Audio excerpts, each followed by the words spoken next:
अस्सलाम वालेकुम नाजरीन। आज का दिन मेरे लिए असल में बहुत ही बाइस मुसर्रत है। मेरे साथ जो मेहमान ये मेरे साथ ऑनलाइन है, मैं ये कहूँगा कि मेरे साथ तशरीफ़ फरमा है। I am really big fan of him. बहुत अरसे से मैं इनको फॉलो कर रहा हूँ। He is a real scientist, he is a real teacher, writer.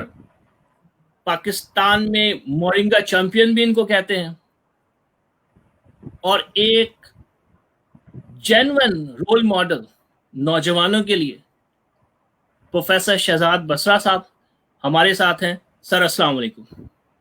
वालेकुम अस्सलाम। सर कैसे हैं आप? जी अल्हम्दुलिल्लाह जी, बहुत शुक्रिया जी। बहुत खूबसूरत जैसे आप है वैसे ही खूबसूरत अल्फाज से आपने याद किया है। मैं बहुत ममनून हूँ जनाब। सर आपसे हमें बहुत मोहब्बत है। पहले तो हम ये कहना चाहें कि हमें कहते हैं ना कि आपको मोहब्बत का इजहार कर देना चाहिए, पता नहीं बाद में कब मौका मिले। नंबर तो दूसरा ये कि थैंक्स गॉड आप से राब्ता हुआ। फिजिकली तो हम अभी तक नहीं मिल सके हैं, तो इंशाल्लाह आपको मैं अब ऑनलाइन इनवाइट करता हूँ, यहाँ स्कॉटलैंड में आए। यहाँ पे इंशाल्लाह कोरोना अगर ये लॉकडाउन ख़त्म हो तो कुछ छुट्टियां गुजारें हमारे साथ, मेरे घर पे तशरीफ लाएं, मेरे मेहमान बने। इंशाल्लाह जी, इंशाल्लाह जी। ठीक है सर। डॉक्टर साहब क्या हो रहा है, आप अपने थोड़ी सी इंट्रोडक्शन कराएं कि रिसर्च कैसे चल रही है और जो आपका मिशन कैसा चल रहा है, मिशन के बारे में बताएं कुछ। देखिए जी, अपने बारे में मैं क्या बताऊं कि वैसे तो अब कोई मुश्ताक अहमद यूसुफी ने कहा था ना कि बंदा एक दफ़ा प्रोफेसर हो जाए तो सारी उम्र प्रोफेसर ही रहता है, चाहे बाद में सियानी जितनी चाहे मर्जी सियानी बातें करना शुरू कर दे। तो प्रोफेसर हूँ जी मैं। एग्रीकल्चर यूनिवर्सिटी पाकिस्तान के एक बहुत बड़ा नाम है, तो वहाँ मैं प्रोफेसर हूँ। एग्रीकल्चर का प्रोफेसर हूँ और मैं 93 से इस यूनिवर्सिटी में हूँ। यहीं से मैं पला बड़ा हूँ, इसी शहर में फैसलाबाद में ही। और हालांकि ये शहर कपड़े और जुगतों के लिए मशहूर है, तो मजाक के लिए। उसी उसी मज़ा के लिए उसी में से हम निकले हैं। तो थोड़ा बहुत मज़ा मैं लिखता भी हूँ, करता भी क्या? हूँ हल्का-फुल्का।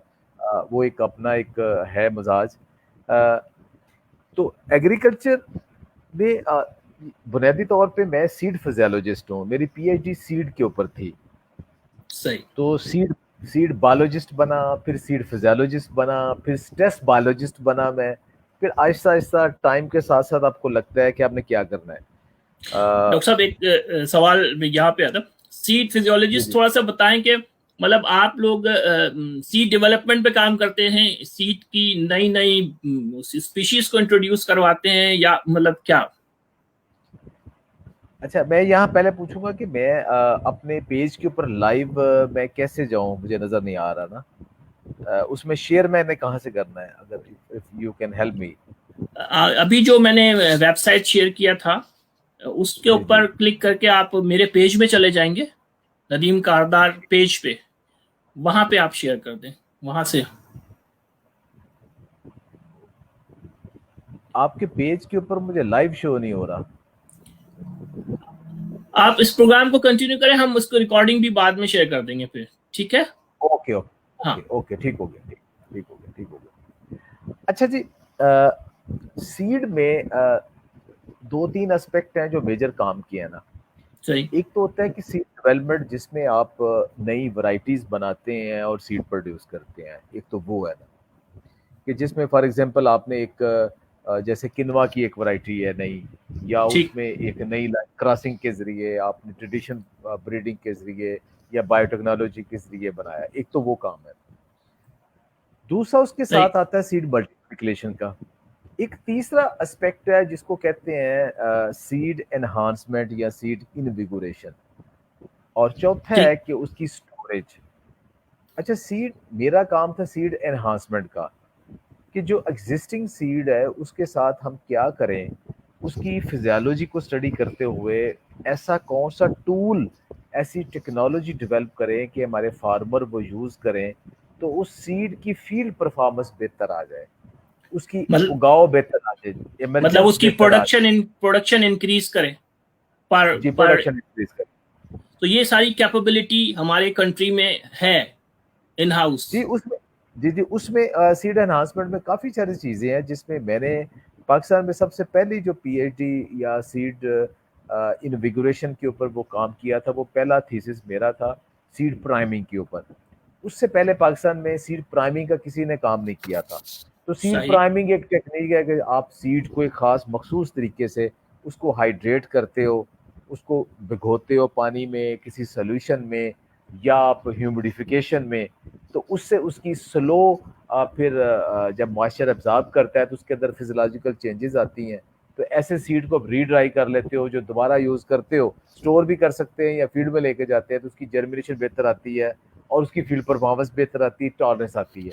ये सीड प्राइमिंग है। तो ये सबसे जी पहले ये पाकिस्तान में मेरा था। उसके बाद फिर ये इतनी पॉपुलर टेक्निक हुई कि हर यूनिवर्सिटी में हर जगह पे शायद ही कोई बंदा हो जिसने सीड प्राइमिंग के ऊपर काम ना किया हो। सही, क्योंकि डिफरेंट वैरायटीज हैं, डिफरेंट क्रॉप्स हैं, तो वो बहुत सारी चीजों पे अब सबने डिफरेंट डिफरेंट प्लांट्स पे या क्रॉप्स पे काम किया होगा। सही। हाँ जी, डॉक्टर ऐसे ही साहब, है। जी जी जी जी, कुछ तो कह रहे उसके थे आप? बाद जी जी उसके बाद फिर दूसरा एस्पेक्ट उसका ये था कि सीड की कोटिंग और पैलेटिंग, कि सीड के ऊपर ऐसे हम कोट कर दें कि उसके साथ फंजीसाइड भी आ जाए, उसके साथ ग्रोथ हार्मोन भी आ जाए, उसके साथ ओके। ऐसे कैरियर आ जाए, उसकी डिलीवरी बेहतर हो जाए। अगर श्रिवल्ड या छोटे साइड का सीड है, जैसे टोबैको का सीड बहुत छोटा है, तो उसकी सोइंग बाकी फील्ड ऑपरेशन बड़ा मुश्किल होता है। उसके ऊपर ऐसा पैलेट बना देते हैं, गोली बना देते हैं, एक टेबलेट बना देते हैं कि सीड सही। साइज काफी बड़ा हो जाता है। वो आप फिर कर सकते हो। फिर वो मेरी लैब ने वो काम भी किए, वो आजकल डॉक्टर इरफान अफजल साहब है, बड़ा अच्छा काम कर रहे हैं। अब मैंने वो सीड फिजियोलॉजी लैब सारी उनके हवाले कर दी है, तो पिछले को ओके। 7-8 साल से वो सीड फिजियोलॉजी का काम वो कर रहे हैं। उसके बाद फिर सीड फिजियोलॉजी का काम करने के बाद फिर मैं शिफ्ट हो गया अल्टरनेट और न्यू क्रॉप्स के ऊपर। एग्जैक्टली, अब हम आते हैं आपके मिशन की तरफ। दिस इज जी योर मिशन, राइट? जी जी सो पहले तो बताएं, आप अल्टरनेट क्रॉप को क्यों इतना इन्फोर्स करते हैं? क्यों हम चावल गंदुम खाएं, क्या मसला है? देखिए, मैं उसके बैकग्राउंड में जाऊं, जी। तो बुनियादी तौर पे मैं स्पोर्ट्समैन हूँ। ठीक। मैदान में, खेल में मैं खुश रहता हूँ। तो शुरू से मुझे हेल्दी रहना, एक्टिव रहना, फिट रहना, अपनी शेप में रहना मुझे अच्छा लगता था। ये एक होता है ना बंदा जो खास करता है अपना, कि खाने के लिए भी मैंने ये खाना है, ये नहीं खाना, मैंने वॉकअप करनी है, मैंने अब जॉगिंग करनी है, मैंने ये करना है। बहुत सारे लोग तो मजबूरन करते हैं ना, डॉक्टर ने बताया तो अब वॉक करना पड़ेगी, या पेट बाहर निकला है तो अब करना पड़ेगी, या हमने को मैच खेलना है तो करना पड़ेगी। कुछ लोग होते हैं कि जिनका गुजारा ही नहीं, उनकी बॉडी ऐसी बनी है, वो आदी सही। इतने हो गए हैं कि वो, मैं उन लोगों में से था शुरू से ही। तो मेरा ठीक। ये शौक था एक्टिव रहना सारा। अच्छा, लेकिन मैं काम तो सारा कर रहा था। जब मैं गया हूँ ना कैलिफोर्निया, इनफैक्ट वहाँ मैंने जैसे मुझे ना एक मिशन मिल गया। जब मैं कैलिफोर्निया गया हूँ ना, तो कैलिफोर्निया रिसर्च तो मैं कर रहा था अपनी उन्हीं के ऊपर कि स्ट्रेस बायोलॉजी का काम कर रहा था। तो इनविगोरेशन करनी, साइटोकाइनेंस के ऊपर काम करना, मैंने कुछ प्राइमिंग का करना है, कुछ उनकी स्ट्रेस इम्पोज करके वो मैंने काम करना है, लेमन के ऊपर, टोमेटो के ऊपर काम तो ये कर रहा था। अब इत्तेफाक ये सही। हुआ कि मुझे शौक था ट्रैकिंग और हाइकिंग का, सही। यहाँ मुझे प्लेटफॉर्म नहीं मिलता था। अब वहाँ कैलिफोर्निया में मुझे ये प्लेटफॉर्म मिल गया। मैं जिस लैंडलेडी के साथ रहता था, उसने एक हाइकिंग क्लब बनाया हुआ था, मैं उसके साथ शामिल हो गया। और उसके बाद हम 11.5 महीने, शायद ही को वीकेंड है कि मैं किसी जगह पे ट्रैकिंग पे या हाइकिंग पे मैं नहीं गया। तो मैं ये जाना शुरू कर दिया। फिर मैंने वहां फिर मुझे अंदाजा हुआ कि जो हेल्थ कॉन्शियस लोग हैं ना, वो सारे, ये उनका वीकेंड का प्लान ये होता है कि वो हाइकिंग ट्रैकिंग करें, स्विमिंग करें, फील्ड में एक पूरा दिन गुजारें सारा। उनके साथ मेरा इंटरेक्शन होना शुरू हो गया। अच्छा, जो मेरी लैंड लेडी थी वो क्वालिफाइड नर्स थी और न्यूट्रिशनिस्ट थी। मेरा फिर एक न्यूट्रिशनिस्ट ग्रुप के साथ राब्ता हो गया। अब ठीक। उनके साथ मैं इंट्रोड्यूस हुआ, फिर किनवा के साथ, एमरंथ के साथ, ठीक है, ओके। इनके साथ हुआ। फिर मुझे आहिस्ता आहिस्ता मेरा शौक बढ़ा, और मैंने, क्योंकि मैं बेसिकली तो एग्रीकल्चर का बंदा था, मैं फूड टेक्नोलॉजिस्ट तो था नहीं था, ना मैं डाइटिशियन था, ना मैं न्यूट्रिशनिस्ट था।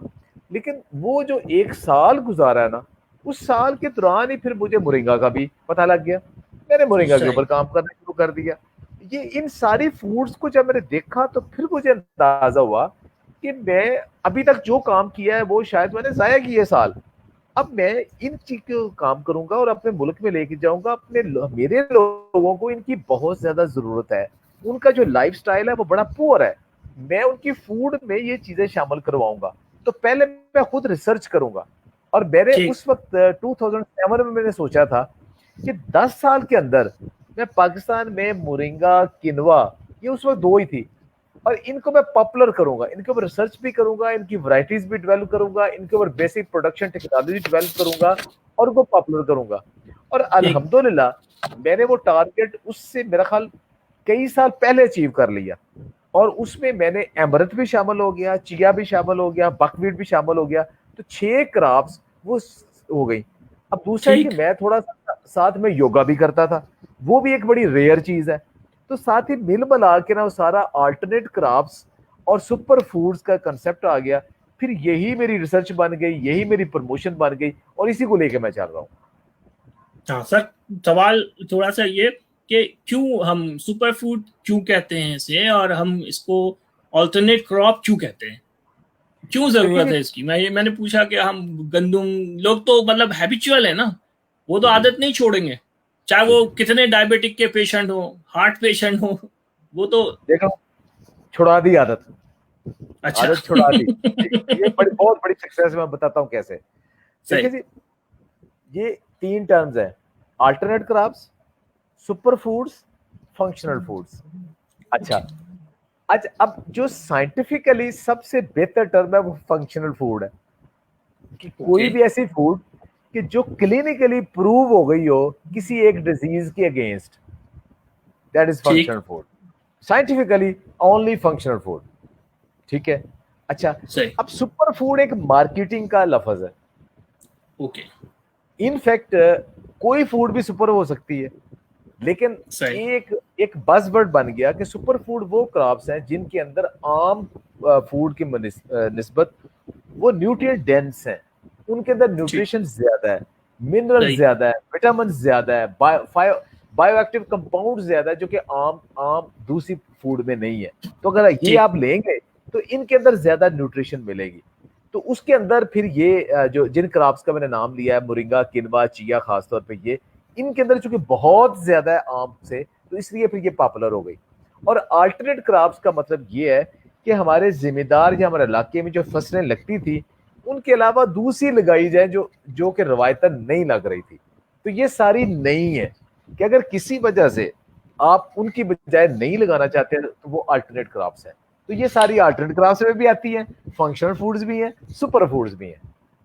अच्छा डॉक्टर साहब, आप एक इंटरव्यू मैंने आपका सुना था, आप स्टूडेंट शायद ले रहे थे, तो आपने जिक्र किया था कि जो हमारे लोग हैं, वो रिवायतें छोड़ देते, रिवायतें नहीं छोड़ते, मजहब छोड़ देते हैं, और ऐसे ही है, इसी तरह टेस्ट टेस्ट नहीं छोड़ते, हेल्थ पे सेहत छोड़ते कॉम्प्रोमाइज कर लेते, सेहत ऐसे छोड़ ही है, लेते। बिल्कुल सही। ऐसे ही है, सही। तो इस इस बिल्कुल इस ऐसे ही इस पस मंजर में मैंने कहा था कि कैसे आपने छुड़वाया। तो yes, it's a really really great success कि मैंने आपने देखा कि आपने अभी काफी ज्यादा इसकी कल्टीवेशन शुरू हो गई है पाकिस्तान में, और आपके आगे टारगेट मिशन है। ये क्या ये सॉरी, क्या ये क्लाइमेट को जो ये हमें चैलेंजेस आ रहे हैं, खासकर पॉल्यूशन, आप देख रहे हैं कि ये फोग हो जाता है, वाटर स्ट्रेस है, क्या ये क्रॉप्स उनको भी हैंडल कर लेंगे आने वाले चैलेंजेस को उस देखिए एस्पेक्ट से। जी, देखिए जी, एक प्रॉमिस तो यही था कि ये जो अल्टरनेट क्रॉप्स है ना, ये क्लाइमेट प्रूफ हैं, या क्लाइमेट रिजिलियंट है, या क्लाइमेट स्मार्ट क्रॉप्स हैं। ये डिफरेंट टर्म्स एग्रीकल्चर में आजकल यूज हो रही हैं ठीक। कि इनके अंदर रेजिस्टेंस ज्यादा है।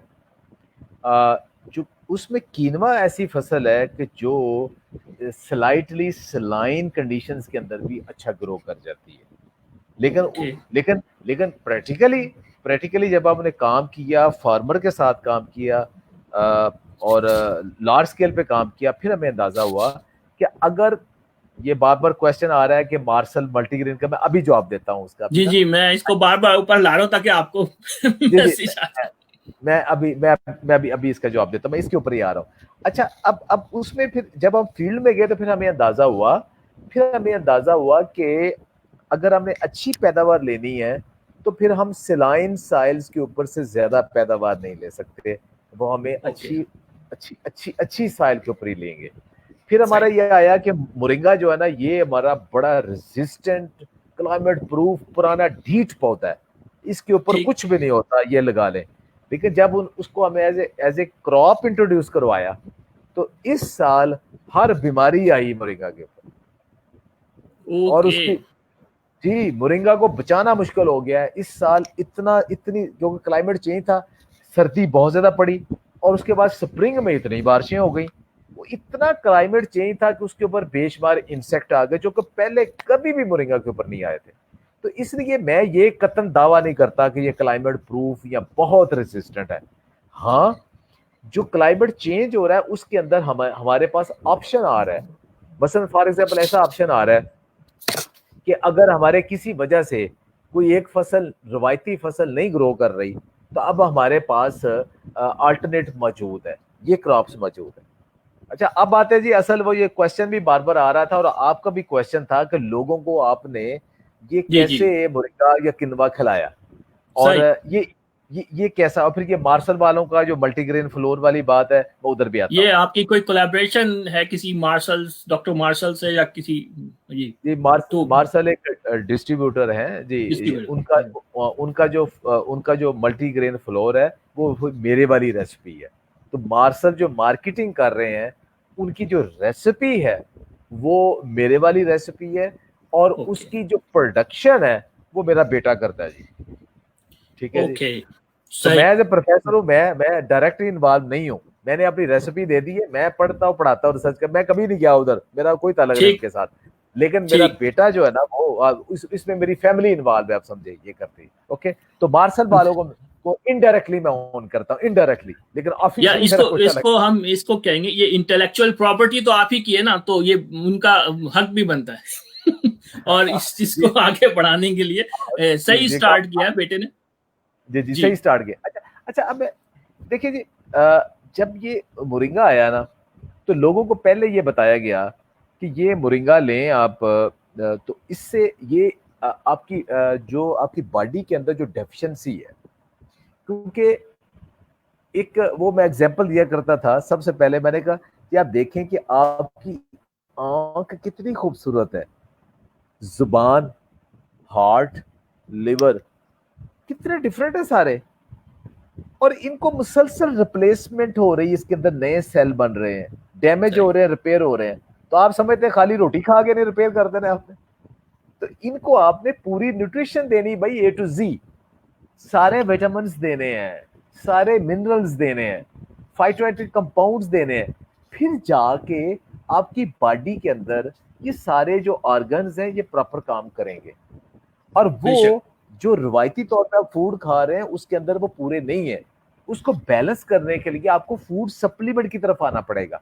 और जो फूड सप्लीमेंट है उसका मतलब ये है कि आप रूटीन में जो फूड खाते हैं उसके अंदर कुछ ना कुछ डेफिशिएंसी रह जाती है, आप उसको बजाय मेडिसिन के से, सिंथेटिक से, आप नेचुरल किसी फूड के जरिए सप्लीमेंट कर रहे हैं। और उसके लिए मोरिंगा, किनवा, चिया से बेहतर कोई चीज नहीं है, ये आप लें, अब यू विल फील एनर्जेटिक। अच्छा, पहले तो यही था कि जिम के लोग लें, बच्चे जो वॉक करते वो लें, बच्चों को दे ताकि उनकी ग्रोथ हो, बड़े लें ताकि आप विग्रस महसूस करें, बूढ़ों को दे ताकि बीमारियों से फाइट करें, तो सब लोग लें। अच्छा, ये चल रहा था। अच्छा, लेकिन लोगों को समझ नहीं लग रही थी कि उनके टेस्ट बड में, रूटीन में मोरिंगा कहीं फिट ही नहीं होता था। तो कोई उसको क्या चाय की तरफ लेना है, रिवायती तौर पे हम इतने इसकी ना इसकी इसके जो फूल पकते हैं वो बड़े टेस्टी हैं सराइकी बेल्ट में, उन्हें कहा वो खा लेंगे। तो मैंने कहना शुरू किया कि सुहांजने और मोरिंगा में क्या फर्क है। चीज तो एक ही है ना, नाम है। मैंने कहा जी एक ही ये है। मैंने दो अलग अलग रखता हूँ। सुहांजना क्या है कि आप सराइकी बेल्ट के अंदर उसके फूल जो है ना वो 4-5 दफा बॉयल कर करके सारे फाइटो एक्टिव कंपाउंड्स और विटामिन जब तक निकल नहीं जाते आप उन्हें ड्रेन करते रहते हैं कड़वाहट निकालने के चक्कर में। उसके बाद पका के खा लेते हैं, जिसके अंदर न्यूट्रिशन कुछ नहीं, थोड़ी सी प्रोटीन रह गई, मिनरल रह लगी, वो सुहांजना है। और जो सही। पंजाब के अंदर आप इसकी जो जड़ खाते हैं वो भी सुहांजना है, क्योंकि वो जड़ जो है ना वो अचार है, अचार एक छोटी सी एक फांग खाई, साथ आपने इतना नमक ले लिया, इतना ज्यादा उसमें आपने तेल ले लिया, तो ये दोनों चीजें हेल्थ के लिए अच्छी नहीं है। लेकिन जो दुनिया ने कहा कि मोरिंगा जैसे लें, वो मोरिंगा है। अब ये इसके ऊपर मैं बहुत ज्यादा मजाक में ये किया कहा करता था, लोगों को ऐसा ऐसा समझ आना शुरू हो गई। लेकिन फिर भी कुछ फिर कभी कैप्सूल बना रहे हैं, कभी कुछ कर रहे हैं, कभी चाय सही। बना रहे हैं, तो लेकिन लोगों के पेट में मोरिंगा जा नहीं रहा था, लोगों को हाँ। समझ लग रही थी। होता क्या था कि अक्सर लोग जब कैप्सूल देखते थे वो कहते हैं ये तो कोई मेडिसिन हमने नहीं खानी। कुछ नहीं लोगों की खानी, सही बात। एक्सेप्ट हाँ, कुछ लोगों की एक्सेप्टेबिलिटी थी कि चलो मोरिंगा कैप्सूल की शक्ल में आ गया, हम खा लेते हैं। लेकिन ज्यादातर का ये है कि ये तो मेडिसिन है, कोई भाई हमने नहीं खानी। अच्छा, जो पाउडर ले रहे हैं, कभी वो दूध में डाल रहे हैं, कभी वो पानी में डाल रहे हैं, कभी लस्सी में डाल रहे हैं, कभी दही में मिक्स कर रहे हैं, कभी वैसे फांक रहे हैं, और चंद दिन के बाद उनका टेस्ट खराब हो जाता है, वो फेंक देता है, वो हम बीमार ही अच्छे हैं, हम नहीं लेते। तो मुरिंगा अच्छा। ले नहीं रहे थे लोग। अच्छा, ठीक। इसी तरह किनवा भी हमारी फूड में कहीं फिट नहीं हो रहा था। अच्छा, एक दिन मैंने बैठे बैठे ना ये लोगों से मेरी बहुत ज्यादा डिस्कशन होती थी, तो फिर अंदाजा हुआ कि पूरी कौम शुगर में मुब्तला है, पूरी कौम जोड़ों के बहुत दर्द में ज्यादा। मुब्तला है, पूरी बहुत ज्यादा। कौम कोलेस्ट्रॉल में मुब्तला है। अच्छा, फिर मैंने इसका बहुत सारे डाइटिशियन से, न्यूट्रिशनिस्ट से मेरी बहुत अच्छी, मतलब ये बड़ा हैरान कौन है कि फैसलाबाद में जो माशाल्लाह बहुत ज्यादा डाइटिशियन है ना, वो अपने जब इंटर्नीज है ना तो उनके लिए मेरा लेक्चर रखते हैं। तो मैं कहता मैं एग्रीकल्चर का बंदा हूँ, आप तो बाकायदा डाइटिशियन है, लेकिन वो चले मेरी बातें सुन लेते हैं, कर लेते हैं, मैं उन्हें कुछ गाइडलाइन देता हूँ। अच्छा, उनसे मेरी बड़ी डिस्कशन होती रही, तो अल्टीमेटली फिर मैं इस बात पे ऊपर आया कि जो सबसे बड़ा कल्प्रिट है ना, वो कल्प्रिट ये है कि हम गंदम बहुत ज्यादा यूज कर रहे हैं, और सही। गंदम भी हम रिफाइंड बहुत ज्यादा यूज कर रहे हैं। अब एक ठीक। तो रिफाइंड गंदम फिर बहुत ज्यादा यूज कर रहे हैं। तो उस गंदम से अब एक साइंटिफिकली उन्हें ये बात समझानी, जो ना आम बंदों को बड़ी सिंपल सी ये बात समझाने की कोशिश की कि भाई, अब लोगों को मैंने ग्लाइसेमिक इंडेक्स समझाया कि ग्लाइसेमिक इंडेक्स ये है कि आप ऐसी चीज खाएं जो फौरन आपके जिस्म में जाके चीनी में, शुगर में कन्वर्ट हो जाए, वो उसका ग्लाइसेमिक इंडेक्स 100 है, तो चीनी है, सही। चीनी का शरबत है। अच्छा, अब सही। आपने पानी पिया, पानी ने जा पानी रहना है, कुछ भी नहीं, 0 कैलोरी है, 0 शुगर है, तो ग्लाइसेमिक इंडेक्स 0 है। अच्छा, अब आप जब रोटी खाते हो तो वो रोटी क्या है, वो सारी कार्ब्स हैं, और कार्ब्स ने किस चीज में कन्वर्ट होना है, शुगर में कन्वर्ट होना शुगर में है। बेच। अगर तो वो कम्प्लेक्स है जो कि पुराना पत्थर की चक्की में होता था, तो फिर तो जरा स्लोली होगा। लेकिन जो अब रिफाइंड मैदे की रोटी व्हाइट आटे की खा रहा है, सारा मुल्क ही वो खा रहा है, तो वो जी तो हाँ। फौरन उसमें उसमें कन्वर्ट होना है। अब आप सही। बाजार समझ रहे हो कि नहीं, तो उसके ऊपर मैंने एक वीडियो बनाई, एक लेक्चर बनाया कि गंदम के नुकसानात।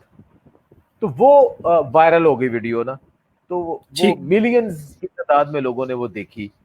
तो उसके बाद फिर लोगों की डिमांड आना शुरू हो गई। उसमें मैंने बताया कि आप मल्टीग्रेन का कंसेप्ट बनाएं, सिर्फ गंदम की रोटी ना खाएं, आप कम से कम 5 6 7 ग्रेन इकट्ठे करें और उसके अंदर मोरिंगा और किनवा डालें। अच्छा, हमने फिर सही। उसके अंदर मोरिंगा और किनवा डाला, मैंने अपने घर में यूज किया, अपने दोस्त अहबाब को दिया, यूनिवर्सिटी में दिया, सबको दिया। वो वीडियो के बाद लोग मुझे पूछ रहे हैं हमें आटा दें जी। फिर मैंने उन्हें सही। कहना कि चले जी, मैं आपको बताता हूँ बनाएं। वो कहते जी भाई हम कैसे बनाएं, हमें ओट नहीं मिला, हमें फ्लैक्सीड नहीं मिला, हमें सही बात है। हमें उसमें सोरगम नहीं मिला, हमें मोरिंगा का पाउडर इतना महंगा मिल रहा है, हमें किनवा का आटा कहीं से मिला ही नहीं, हम कैसे बनाए दें। मैंने अपने, वो बेटा मेरा कर रहा था उन दिनों में ये किनवा और मोरिंगा का, मैंने उसको कहा आटा बनाओ, वो कहता है ये आटे वाला वालियम बड़ा है, मैं नहीं बनाने वाला। मैंने कहा मुझे 20-25 बना के दे दो भाई, मैं रेसिपी देता हूँ, मैं अपने दोस्त से बाप को देना है। यहां से शुरू हुआ। जब शुरू हुआ तो फिर आहिस्ता आहिस्ता आहिस्ता बनता बनता बनता बनता, अब अल्हम्दुलिल्लाह ये मार्शल वाले उसकी मार्केटिंग कर रहे हैं। अब ठीक। अल्हम्दुलिल्लाह वो हजारों लोग खा रहे हैं और उनकी शुगर और बॉडी अल्हम्दुलिल्लाह बेहतर हो रही है, और लोगों के मुंह में डाल दिया आपने, दिन में 3 दफा मुरिंगा भी डाल दिया, किनवा भी डाल दिया रोटी के जरिए, वैसे नहीं खाना था इसको हमने। मतलब लोगों ने बिल्कुल आपको यही कह दिया कि आप मुंह में ही डाल दो हमारे, हाँ जी ऐसा ही आपने है वो काम कर दिया। जी, वो वही हो गया अल्हम्दुलिल्लाह। अच्छा, एक सवाल आ रहा था, ये बकवीट और नॉर्मल फ्लावर में क्या फर्क है ना? देखिए जी, नॉर्मल वीट में जो ये। जी जो नॉर्मल वीट है ना, ये ट्रिटिकम एस्टिवम है जो हम ग्रो करते हैं। ये जो गंदम हम सारी ग्रो करते हैं ये यही है। इसमें थोड़ी सी एक दूसरी वीट भी है जो कि ब्रेड के लिए यूज होती है, लेकिन वो पाकिस्तान में कम है। तो पाकिस्तान में ज्यादा ये ट्रिटिकम जो यूज होती है वही है। जो बकवीट है ना, इसको जंगली गंदम कहते हैं, वाइल्ड व्हीट कहते हैं। ये डाई काट है, ये मानोकाट नहीं है, ये सीरियल नहीं है। एक तो ठीक लोगों को है। जेहन में आना चाहिए कि ये सीरियल नहीं है, ये पोएसी फैमिली है, फैमिली से नहीं है, ये डाई काट है। ठीक है। सही। और लेकिन चूंकि इसका टेस्ट वीट से बहुत मिलता जुलता है, इसलिए इसको बकवीट कहा गया है। ये मतलब इसका पाकिस्तान में, नाम वीट है बट ये वीट नहीं है। नो नो नो नो, ये सीरियल में नहीं है, ये सूडो सीरियल में नहीं सीरियल है। है। ये डाई कार्ड है, ठीक। ये डाई कार्ड है। ये ठीक। ये हमारे स्कर्दू के इलाके में ये ग्रो होती है, वहां पे रवायतन ये दो किस्म की इसकी स्पीशीज हैं। एक को मीठी कहते हैं, एक को साल्टिश कहते हैं। ये दो वाइल्ड, जो साल्टिश है ना वो चाइना में एज ए टी यूज होती है, बड़ी महंगी। तो जो स्वीट है वो एज ए ग्रेन यूज होती है आटे के लिए।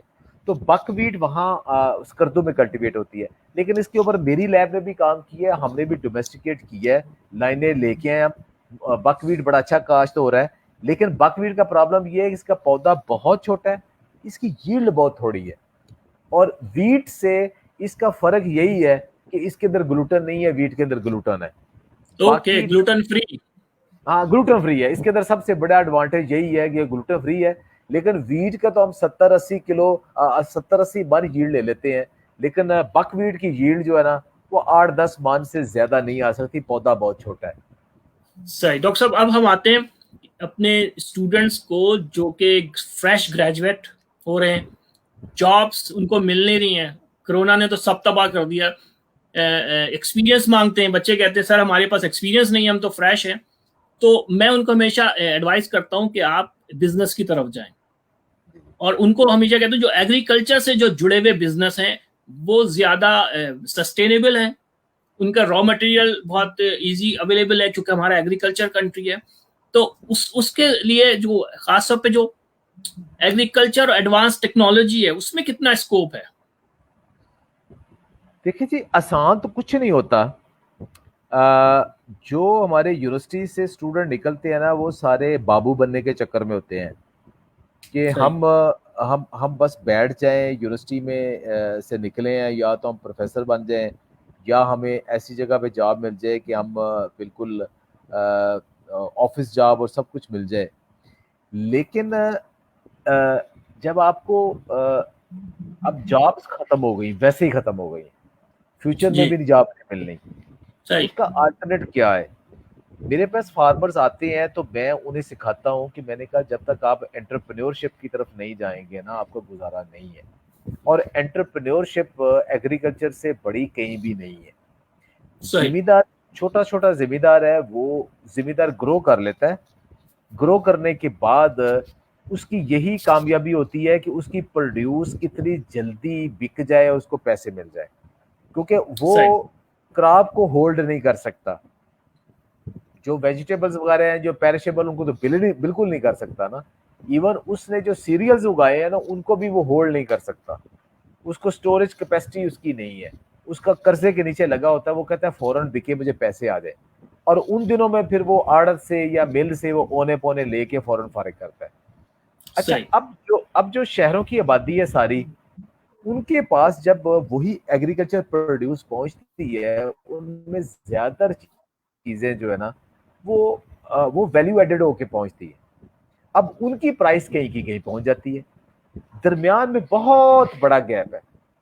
ये जो एग्रीकल्चर के स्टूडेंट्स हैं, जो हमारे स्टूडेंट्स हैं, ये अगर वैल्यू एडिशन की तरफ आए, फूड प्रोसेसिंग की तरफ आए, उसकी पैकेजिंग की तरफ आए और इस बिजनेस में आए और उसको थोड़ा होल्ड कर सकें, तो ये इसमें बहुत बड़ा मार्जिन है। मेरे डॉक्टर पास साहब, कई दफा कोई आते हैं ना। जी जी। जी जी जी, आपके मैं एग्जांपल देता हूँ, मेरे मेरे पास कई दफा ना आते हैं जी कि हम क्या करें। साथ उनके मैंने कहा जी आपके घर में कितने पढ़े लिखे हैं बच्चे। उन्होंने कहा जी सारे बच्चे बच्चे पढ़े लिखे हैं। मैं मोबाइल फोन कितने के पास है, सबके पास है। मैं क्या स्मार्टफोन किन के पास है, सबके पास है। मैंने कहा आप क्या करते हैं जी, वो कहते हैं जी हमारी जिम्मेदारी जी 2-3 एकड़ की, 5 एकड़ की, 6 एकड़ की जिम्मेदारी है। मैंने कहा जी आप अपने बच्चों को कहें कि जो मैं पैदा करता हूं उसकी आप ई मार्केटिंग करें और अपने यूनिवर्सिटियों का खर्चा वहां से निकाल लें, डॉक्टर उनको साहब, एक इधर एक लेके आए। एक एक चीज बैठ, वो तो मार्केटिंग तो एक जाहिर बात है, वो एक जिसको कहते हैं सप्लाई चेन मैनेजमेंट। वो जी मेरे जी एक दोस्त थे जिनका हजारा की तरफ वहां पे अंगूर के बागात थे, तो उन्होंने कहा जी इस साल मेरे अंगूर तो बाग में ही सड़ गए क्योंकि मेरे पास इतने वसाइल नहीं है कि मैं इसको कराची तक या शहरों तक पहुंचाऊं। वो उसकी कॉस्ट नहीं आएगी ना। एक तो ये है सप्लाई चेन मैनेजमेंट, पाकिस्तान में ये भी कॉन्सेप्ट मेरा ख्याल इतना ज्यादा नहीं है। दूसरा जी ये जी। कि यील्ड बढ़ाने के लिए जो टेक्नोलॉजी हमारे पास है, मतलब हाइड्रोपोनिक टेक्नोलॉजी अभी तक पाकिस्तान में नहीं आई।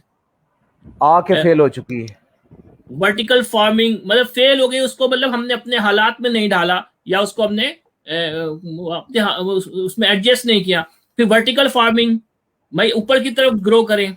मतलब जो नए बच्चे हैं वो ये नए आइडियाज लेकर आ सकते हैं ना, जैसे अपने फादर की जमीनों पे अगर उनकी यील्ड इतनी प्रोडक्शन हो रही थी तो वो 5 टाइम बढ़ाए, कोई ऐसा टेक्नोलॉजी जो दुनिया में अब आम है, वो इस हिसाब से, और अपनी अपनी डिपार्टमेंट में काम करें। मतलब ड्रिप एरिगेशन कोई कंपनी कोई कोई सर्विस प्रोवाइड करे, तो इस तरह के आइडियाज लेकर बच्चे आए तो हो सकता है कुछ। देखिए जी ये जो वाले आइडियाज आप बता रहे हैं ना, हम्म, इसके ऊपर सक्सेस रेट्स ज्यादा है, इन्वेस्टमेंट बहुत ह्यूज है। जो ठीक है। हाइड्रोपोनिक्स है ना, हाइड्रोपोनिक्स एक वक्त था कि एटीज में, अर्ली 90s में पाकिस्तान में बड़ी इसकी सक्सेस शुरू हो गई थी। लेकिन उसके फौरन बाद क्या हो गया कि लोड शेडिंग और एनर्जी क्राइसिस और रेट बहुत बढ़ना शुरू हो गए, जिसकी वजह से अल्टरनेट एनर्जी सोर्स जब लगाना पड़ा लोगों को, तो उस वो सही। कॉस्ट इफेक्टिव नहीं था। और लोगों जिन्होंने सेटअप लगाए भी हुए थे उन्होंने आहिस्ता आहिस्ता आहिस्ता आहिस्ता खत्म कर दिए। और उसमें से बहुत बड़ी रीजन जो थी वो एनर्जी क्राइसिस था। एनर्जी। बहुत बड़ी रीजन था। उसका अल्टरनेट ये हुआ कि फिर वो हाई और लो टनल के कंसेप्ट आ गए। वो चल रहे हैं, वो बड़े सक्सेसफुल चल रहे हैं। हाई मतलब टनल, लो टनल। एडजस्टमेंट करनी पड़ती है ना वो अपने जी जी हिसाब जी से अपने। जी जी। ठीक है। वो एडजस्टमेंट करना पड़ती है और वो सक्सेसफुल है, वो ऐसे से चल रहे हैं। वो सही। पॉपुलर हो रहे हैं उसमें ना। अच्छा, ड्रिप इरिगेशन सिस्टम में भी चूंकि जो हमारा थोड़े से कूल वेदर के क्लाइमेट वाले हैं ना, मॉडरेट वेदर के क्लाइमेट वाले हैं, वहाँ ड्रिप इरिगेशन ज़्यादा सक्सेसफुल है। हमारे यहाँ जब अप्रैल से लेके सितंबर तक जब टेम्परेचर 40 और 45 तक जाना शुरू हो जाता है ना, तो बहुत सारी जगह के ऊपर जाके ना प्रॉब्लम आना शुरू हो जाता है फिर उनका ना। फिर सेमी एरिड क्लाइमेट में ड्रिप इरिगेशन के बाद वो कैपिलरी एक्शन की वजह से वहाँ वो जो ज़मीनें हैं वो भी साल्ट अफेक्टेड हो जाती हैं बल्कि ना। तो उसमें कई इश्यूज मौजूद हैं। लेकिन जो मैं बच्चों को बताता हूँ ये है कि मैं उन्हें कहता हूँ कि देखें आपके वालिद ने गंदम उगाई, आपने आड़त अच्छा। में दे दी। अब सही। आप शहरों में देखें हर बंदा मार्ट पे जाता है, कैश एंड कैरी पे जाता है, वहाँ चक्की आटा भी है, वहाँ फाइन आटा भी है। वो 5-5 10-10 किलो की पैकिंग में पड़ा हुआ है। मिर्चों का पैकेट पड़ा हुआ है, ठीक है, नमक पड़ा हुआ सही। है।